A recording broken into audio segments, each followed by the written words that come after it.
Bismillahirrahmanirrahim. Assalamualaikum warahmatullahi wabarakatuh. Ketemu lagi bersama saya Fahmi Chandra Permana.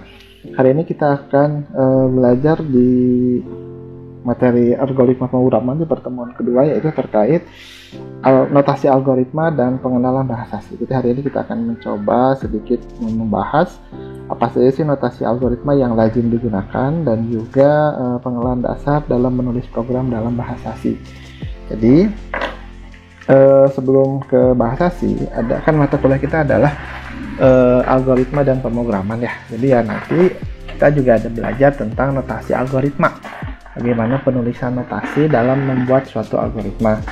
Jadi kalau dari segi definisi, notasi algoritma itu terdiri dari teks algoritma yang terdiri dari 3 bagian nih. Ada judulnya, ada kamusnya, ada algoritmanya apa saja. Nah, judul ini berisi ya judul programnya apa itu. Kemudian habis itu jadi judul teksnya adalah dalam bahasa Indonesia untuk memudahkan pembacaan teks algoritma. Kemudian spesifik teks algoritma secara umumnya apa. Kamus ini dilakukan berbagai pendefinisian nama konstanta, nama variabel, spesifikasi prosedur, dan spesifikasi fungsi. Nah, sedangkan algoritma ini sendiri adalah semua teks yang tidak dituliskan di antara tanda kurung awal. Jadi step by stepnya sebagai apa nih di algoritmanya itu sendiri. Nah, ini saya bahas teorinya dulu ya gitu. Jadi pada setiap bagian akan didefinisikan dituliskan dengan nama atau komentar. Jadi misalkan nama adalah sesuatu yang memberikan identitas, komentar dituliskan dengan tanda garis 2, atau nanti ada satu lagi sih. Teks yang dituliskan di luar tanda garis kurang adalah bagian teks algoritma. Dan nama merupakan sesuatu yang dipakai sebagai identifikasi, bisa suatu modul program, algoritma, skema program, dan lain-lainnya. Ada juga suatu fungsi, prosedur, dan tipe. Nah, ini bisa berubah-ubah ya, seperti itu. Nah, contoh judul gini. Nah, di sini ceritanya bagian judul ini tempat didefinisikan apakah tersebut merupakan program, prosedur, fungsi, ataupun modul. Setelah judul dituliskan, spesifikasi singkat nih teks algoritmanya. Bagian judul identik dengan judul buku atau intisari pada teks. Jadi contohnya gini lah. Kalau kamus itu nanti di dalamnya ada variabel apa saja. Nah, ada variabel apa saja, contohnya gini, ada tipenya, nama konstantanya apa, nama informasinya tentang apa. Contohnya setelah ini nih. Nah, tipenya, tipe datanya, definisi, representasi suatu data dalam suatu komputer, kegunaannya untuk mendefinisikan objek yang akan diprogram. Analoginya, tipe benda, misalkan ada buah, hewan, batuan, ikan, dan sebagainya. Kalau tipe data ada integer, float, dan sebagainya. Nanti kita akan bahas. Nah, tipe data dasar, ada integer, ada double atau float. Bulat itu maksudnya bilangan angka yang 1, 2, 3 nggak ada koma-komanya. Kalau real itu bilangan yang ada koma-komanya.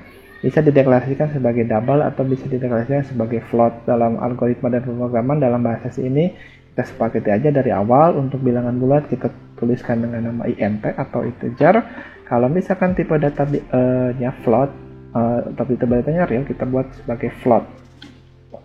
Ini ada karakter, ada char, kemudian ada gabungan dari karakter atau array of karakter. Maksudnya gabungan dari karakter gimana? Karakter itu cuma satu huruf.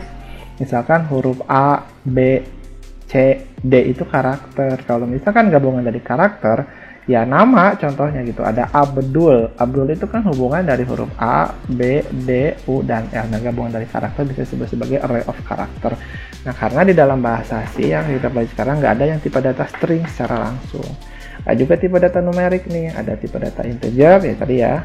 Domainnya ya angka-angka di sini negatif 3, negatif 2, negatif 1, 0, 1, 2, dan tipe. Pak, batasnya berapa? Nanti ada contohnya. Batasnya kalau nggak salah 25.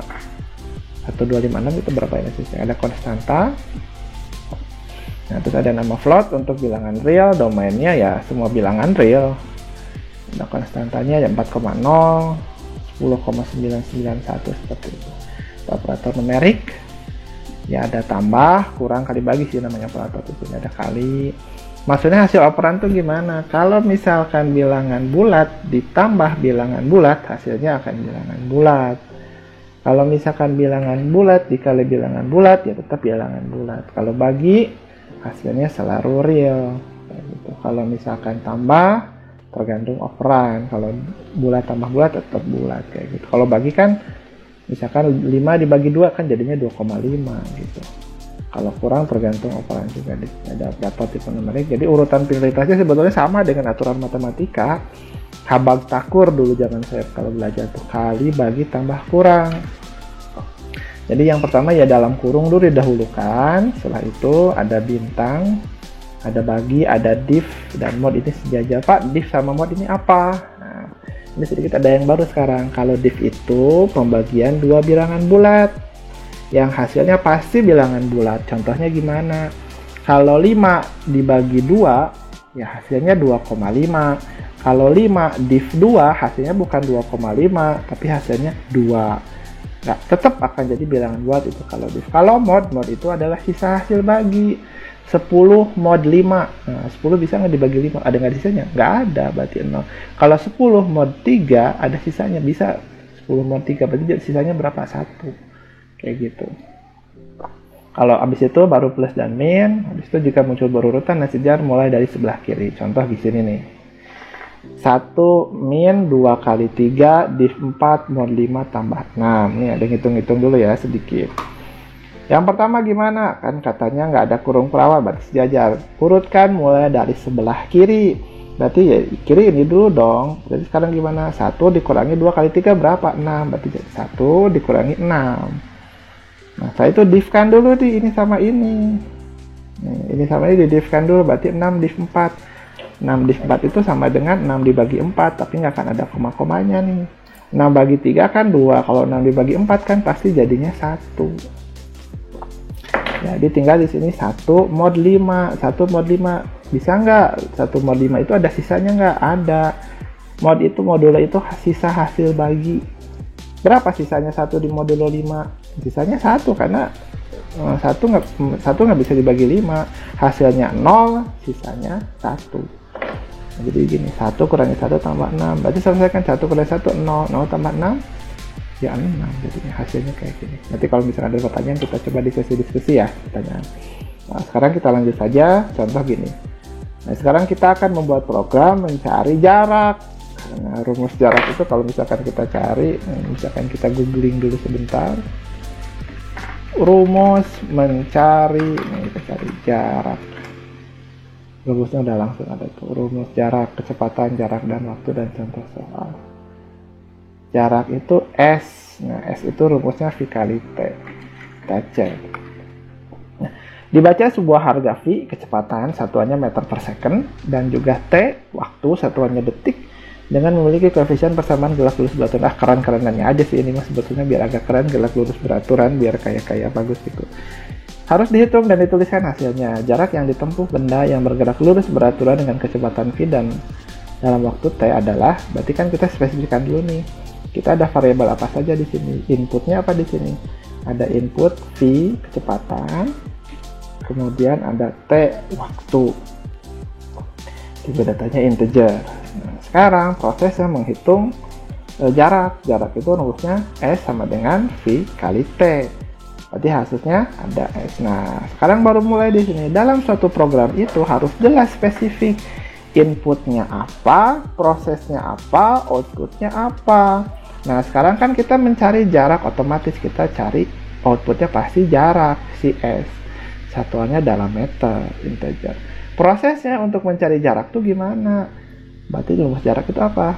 V kali T. Berarti kita perlu inputan ini nih, inputan V sama T. Jadi kalau kita buat notasi algoritmanya, nah ini judul di sini nih. Judulnya program jarak, menghitung jarak yang ditempuh dengan input V dan T. Kamusnya kita butuh apa aja nih? Kan tadi kan katanya deh, algoritma langkah pertama inputkan dulu V, inputkan dulu T. Setelah itu hitung deh rumusnya. Ini kan proses di sini.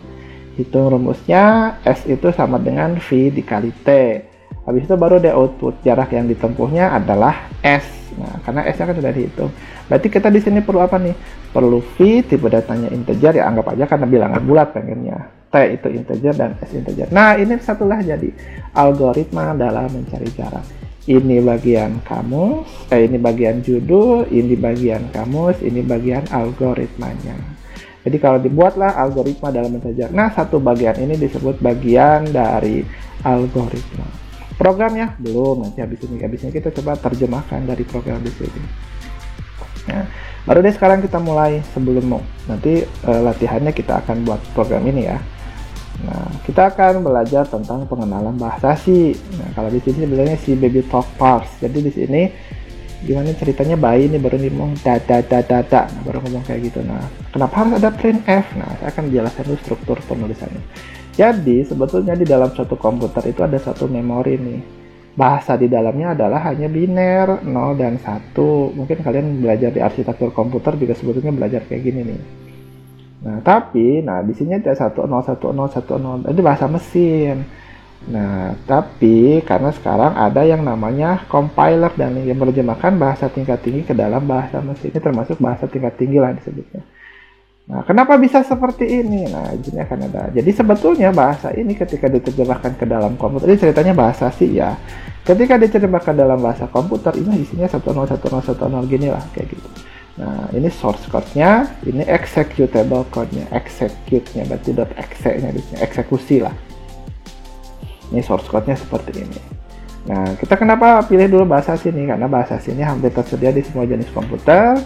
Kode bahasa C sifatnya adalah portable dan fleksibel untuk semua jenis komputer. Bahasa C hanya menyediakan sedikit kata-kata, jadi hanya ada 32 kata kunci, jadi cuma ada 32 keyword nih. Jadi kalian cuma menghafal 32 kata keyword aja nih, apa saja keyword yang dia akan ketahui.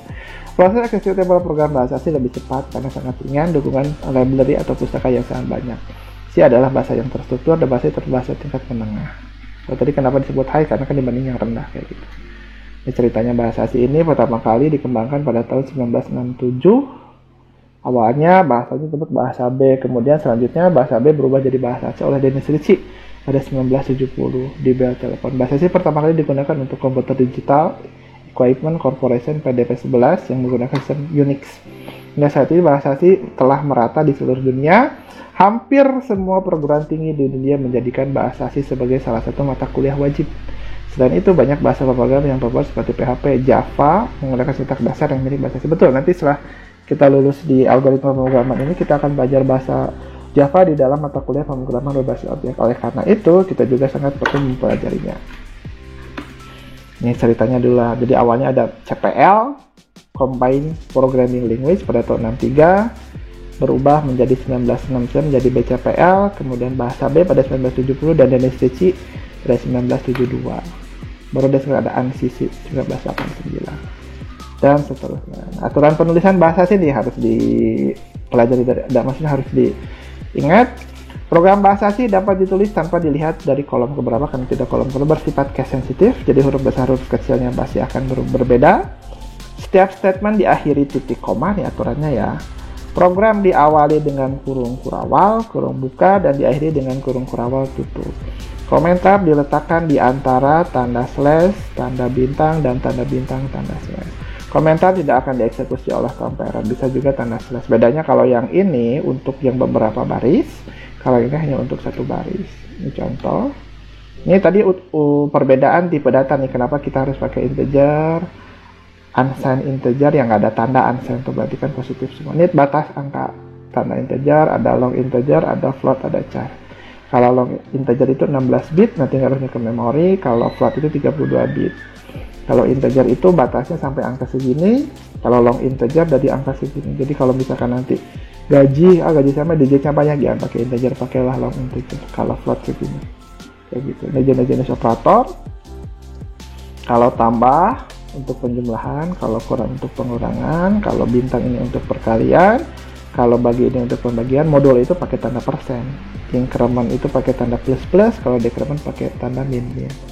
Seperti ini contohnya. Nanti ini operator assignment, ada sama dengan, ada plus sama dengan, ada juga operator relasi, ada sama dengan, ada tidak sama dengan, ada kurang dari, ini kurang dari sama dengan, ini lebih dari sama dengan. Nah, ini harus dipahami ya, contoh-contohnya nanti akan ada contoh. Ada operator logika, ada and, or, dan not. Kalau and pakai dan, kalau or pakai tanda garis-garis 2 kali, kalau not pakai tanda bintang. Ini contoh di sini. Instruksinya kita akan mengeprint sebuah kata da. Instruksinya outputnya da. Algoritmanya ya hanya output da, nggak ada input atau apa. Nah, dalam bahasa C strukturnya seperti ini. Kalau nanti kita gunakan bahasa C dalam kode blok, langsung udah ada ini sebetulnya. Nah, saya buat ini bagian-bagiannya, bagian program dari mulai kurung kurawal buka sampai kurung kurawal tutup. Nah, ini bisa juga sebetulnya ditulis void main. bukan integer main, tapi ini tidak rekomendasi. Jadi baiknya gunakan juga integer main. Kalau ini boleh sih seperti ini. Jadi boleh ditulisannya void main, boleh hanya main, tapi saran saya kita standarkan yang sudah standar di dalam kode blocks menggunakan int main, kayak gitu. Dan di ujung harus dikembalikan ke 0, return 0. Nggak harus sih, kalau nggak juga nggak apa-apa, tapi biasakan biar nanti hasilnya memorinya disimpan menjadi 0, kayak gitu.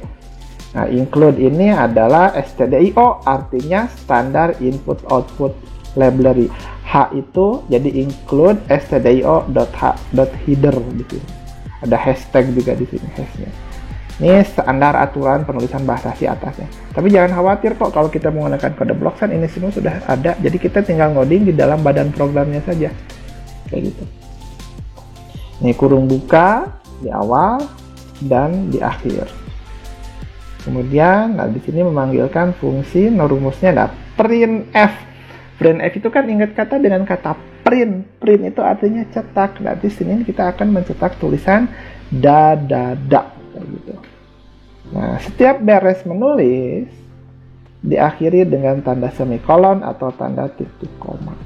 Sama di sini setiap ada tulisan fungsi-fungsi, nah, harus diakhiri dengan titik koma, kayak gitu.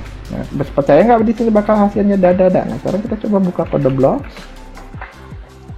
Kita buka kode blocksnya. Kemudian saya buat project, misalkan di sini kita new, kemudian project, kemudian console application, biasakan ya. Kemudian next, kita pilihnya yang bahasa C. Setelah itu kita pilih folder kita menyimpan di mana. Karena saya ngajar sekarang di Alpro, program C 2021. Oke, di sini kasih nama, baca, tulis C lah, kayak gitu. Next, finish. Oke, nah kita mulai dari sini. Ini saya buat kedua. Sama sih yang ada di sini. Kan di sini hello world Pak, kok nggak ada. Ya udah, kalau mau jadi da tulis aja di sini. Da. Kayak gitu. Ini save, ini ada di cari build and run. Klik. Nah, keluarlah hasilnya. Da yang ada di sini. Dah setuju ya? Berarti di situ hasilnya da. Oke, nah sekarang nih contoh kalau misalkan bilangannya float. Katanya misalkan X itu sama dengan 4,5, kemudian outputnya harus jadi 4,5. Gimana caranya? Berarti di sini deklarasinya float X deklarasikan nih. Berarti di sini kita juga bisa kayak gini. Kita buat ini namanya deklarasi variabel nih, float X. Nah itu gimana sekarang? Ini saya hapus dulu lah. Yaitu perintahnya, katanya simpan nilai X sama dengan 4, berarti kita buat ini X sama dengan 4,5. Setelah itu print, berarti di sini. Nah penulisannya seperti ini, printf kertas 2. Nah berarti di sini nilai X sama dengan, nah, aturannya seperti ini, sama dengan persen F. Nah persen F ini untuk mengisi variabel. Nah, ini juga sebetulnya bisa ditulis berarti di sini X. Artinya, si nilai X di sini bakal masuk ke persen F. Pak, kenapa nggak nulis gini? Printf di sini tulis aja lah kalau kayak gitu. Nilai X sama dengan 4,5. Apa bedanya? Ya beda. Hasilnya bakal sama. Jadi kalau misalkan ini, oh ya, kalau mau enter tuh pakai /n ya. Jadi kalau misalkan ini di run, hasilnya kayak gini tuh. Pak, kenapa yang atas 4,50000, yang bawah 4,5 aja? Karena yang bawah itu hanya ngeprint teks biasa. Kalau yang atas ngeprint suatu variabel. Pak, bisa nggak kalau yang atas komanya jadi cuma 1? Bisa. Nah, kalau persen F itu di sini ada 0,3 lah. Berarti nanti bakal ada 3 angka di belakang koma. Ini di close dulu atau di enter. Ini di run. Set. Jadi ada 3 tuh, titik 3F artinya ada 1, 2, 3 di belakang koma. Kalau kita hanya butuhnya 2 angka, jadi titik 2F. Yang ini close dulu, jadi bisa di run, hasilnya jadi 2 angka. Pak, terus bedanya yang atas sama yang bawah? Kalau yang atas kita ngeprint variabel X disimpan ke dalam variabel float. Kalau yang bawah kita hanya nilai ngeprint teks biasa, bukan ngeprint variabel. Gitu ya bedanya. Oke, kalau di sini pakai langsung printf, jadi sama kok pakai %x. Ini artinya deklarasi variabel x dengan tipe data float. Ini inisialisasi nilai x sama dengan 4,5. Kemudian output nilai dari x pakai %f untuk variabel float, kayak gitu. Ini juga sama sih. Input x, input y nanti dijumlahkan. Hasilnya bakal jadi berapa. Nah, jadi kalau misalkan ini juga ada x, ada y. Oke. Nah, sekarang kita akan coba membuat satu program yang ini nih. Kita akan coba buat program yang tadi jarak. Kita terjemahkan bahasa algoritmanya seperti apa. Mana sih tadi teh? Nah, kita terjemahkan nih program yang ini. Gimana caranya, Pak? Nah, kita lihat nih. Berarti kita sekarang biasakan saya buat file, kemudian new project. Saya buat program di sini.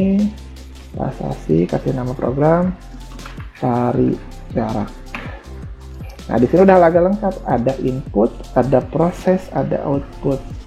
Kalau di sini nggak ada inputnya tapi langsung ke output. Kita buat ke sini cari jarak. Nah, programnya gimana nih? Kita buat sini. Kasih judul dulu lah. Program mencari jarak. Kasihlah batas-batas ini biar agak-agak keren gitu. Ini kalau di run bisa, kalau segini aja bisa. Kalau ini di run ya judulnya pasti bakal kayak gini.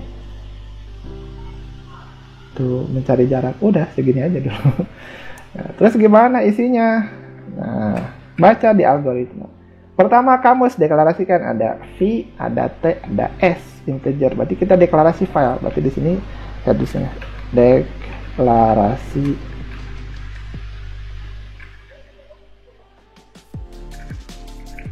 enggak benar. Deklarasi variabel. Deklarasi variabel gimana? Integer. Pas tadi ada vts, ada v, ada t, ada s. Penulisannya bisa seperti ini, atau kita juga bisa kayak gini. Integer v, integer t, integer s. Mirip kayak gitu, tapi kan nggak bagus, mending kayak tadi biar lebih hemat. Nah, deklarasi variabel udah ada v, ada t, ada s. Kemudian sekarang gimana? Input data, bagian input nih, input data atau bagian input, bagian input program. Inputnya gimana? Tulisnya kayak gini, printf input nilai v, mungkin bisa kayak gini ya, titik 2 itu titik koma. Setelah itu baru deh scanf. Nah, menurut scanf kayak gini sekarang aturannya ya, pakai tanda petik. Nah, sekarang yang kita inputkan tipe datanya apa. Kalau integer biasanya pakai %d atau %i, bebas pilih salah satu. Kalau saya biasanya pakai %d. D itu untuk integer atau desimal mungkin deh. Nah, scanf koma, bisa pakai di sini pakai dan untuk v. Nah, berarti ini untuk input v. Nah, sekarang untuk nilai t gimana? Oh, v-nya v kecil kayaknya deh. Ya. Oh ya, kalau misalkan di sininya v-nya v kecil, ini juga harus v kecil. Ini v kecil bisa deh. Oh, v kecil deh. Habis itu udah input nilai v. Nilai apa juga nih sekarang? Itu nilai input lagi sekarang. Input nilai t kayak gitu, kemudian titik koma, sekarang scanf, di situ %d, di sini sama koma dan t. Pak, sekarang yang s perlu diinput nggak? Input Pak, katanya nanti input nilai v s. Terus kalau input nilai s kita nyari apa sebetulnya? Nah, sekarang kan yang dicari jarak nih, udah ditulis di atasnya, mencari jarak. Berarti yang diinput sebetulnya kan cukup v dan t. Karena si jarak itu dicari. Kalau dicari berarti di sini bagian apa nih? Bagian proses. Nah, prosesnya gimana sih? Kan ada rumusnya di sini. input V, input T, ikutin. S itu sama dengan V kali T aja ditulis. S sama dengan V kali T. Selesai di bagian proses. Habis itu bagian mana? Bagian output program. Outputnya gimana sekarang? Ya di print aja, berarti coba kayak gini. Hasil atau misalkan nilai jarak yang ditempuh sama dengan, di sini pakai di sini persen apa? Persen T. Kalau pakai meter pakailah M belakangnya. Di sini kasih tanda S. Artinya apa? Nilai S yang ada di sini masuk ke dalam D. Jadi kalau ini di run, bismillahirrahmanirrahim dulu ya, udah ada yang salah. Oke. Input nilai V-nya 5, T-nya 3. Berarti kalau dirumus, S itu V kali T, 5 kali 3 sama dengan berapa? 15, jadi keluar. Jarak yang ditempuh sama dengan 15 M. Kayak gitu. Dikeluar deh beres. Ini untuk mencari cara. Tapi ya, sampai sini.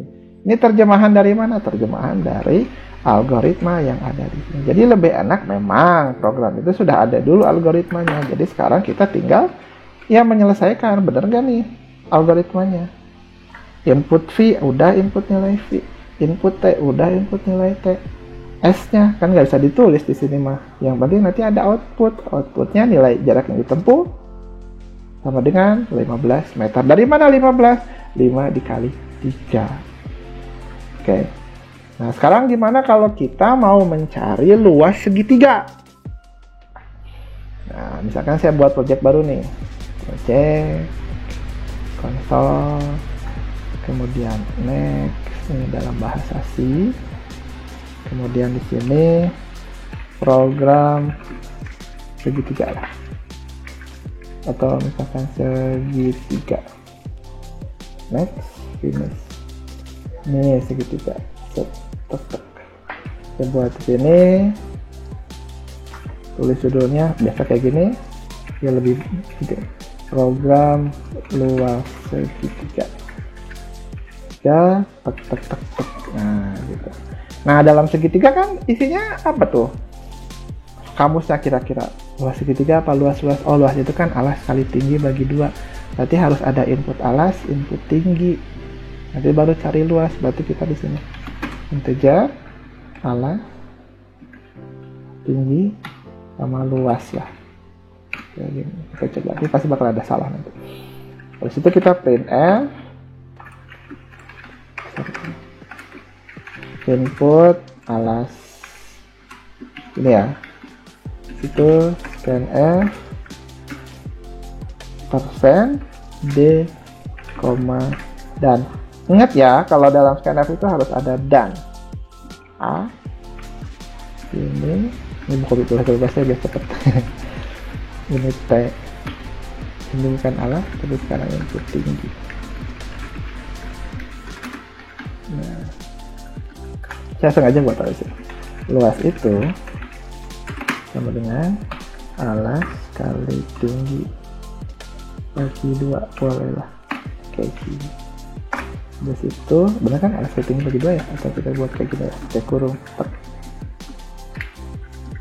Nanti di sini printf luas segitiga sama dengan persen D, luas. Jangan lupa pakai titik, koma di belakang. Kita cek, ini program yang lama di kelas dulu.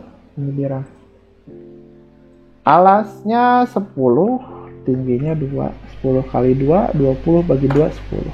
Betul ya? Kalau misalkan ini mau pakai CM juga boleh lah. Pelan lagi nih. Alasnya 8, tingginya 4, atau tingginya 3. 8 kali 3, 24, jadi luasnya 12. Nah, ini akan bermasalah kalau seperti ini. Alasnya 3, tingginya 5. Berarti 3 kali 5 berapa? 15 bagi 2, 7,5. Kok di sini 7? Nah, karena kita belum kenalan sama tipe data float. Kalau tipe data float, tulisannya gimana nanti? Nah, kalau tipe data float, berarti kan harus dibuat jadi float. Apakah perlu semuanya dibuat jadi float? Enggak. Yang jadi float cukup luasnya aja. Oh ya udah Pak, kalau kayak gitu udah ini gini, ini buatlah float. Ini masih error. Ya, masih error. Kenapa error? Ini pasti error. Nah, kok 0? Nah, kok 0? Kan 4 kali 3. Kenapa 0? Lihat di sini. Kan si luas tipe datanya float. Di sini juga kasih tahu nih, warning. Format %d expect argument hanya untuk integer, tetapi argumennya tipe datanya double atau float. Ini kalau lihat error-error lihat di sini ya. Nah, berarti di sini jangan %d tapi %f. Karena si luas ini sekarang tipe datanya jadi float. Berarti sekarang di sini buatlah jadi %f. Apakah cukup sampai sini? Enggak. 53. Pokok 7,000. Nah, tadi ada aturan. Nih, saya ingetin sekarang pertanyaan yang sering saya underline atau kasih garis nih. Karena sering ada. Nah, aturannya kalau bilangan integer dikalikan dengan bilangan integer hasilnya pasti bakal integer. Nah, cara merubah bilangan menjadi float adalah buatlah proses perhitungannya dengan bilangan float. Di sini ada bilangan float nggak? A-nya kan udah jelas integer. T-nya integer, ini 2-nya juga integer. Nah, kalau mau jadi float gimana? Buatlah, jangan gini atuh, dibuatlah 0,5.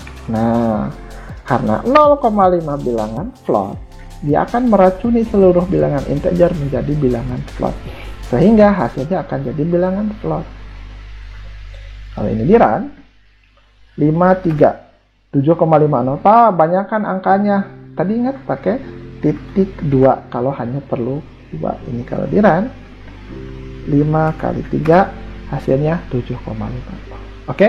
Nah, nanti ada tugas mandirinya, latihannya coba cari satu program untuk mencari luas persegi panjang dan untuk mencari keliling persegi panjang. Jadi dalam satu program ada 2 input, ada 2 output. Bagaimana? Ya simpelnya buat jadi ada 2 rumus lah. Di sini kelilingnya apa? Kalau segitiga kan nggak bisa langsung ya. Kalau segitiga kan lihat dulu segitiganya siku-siku atau segitiga enggak. Makanya kalau persegi dan persegi panjang kan lebih gampang ya. Kayak gitu. Oke, nah itu ada latihannya ya. Ini udah selesai, biar nggak terlalu banyak juga videonya ya. Jadi kita akan bahas di kelas. Kalau ada pertanyaan bisa dibahas di kelas. Ini yang tadi ya, operator, dada udah beres.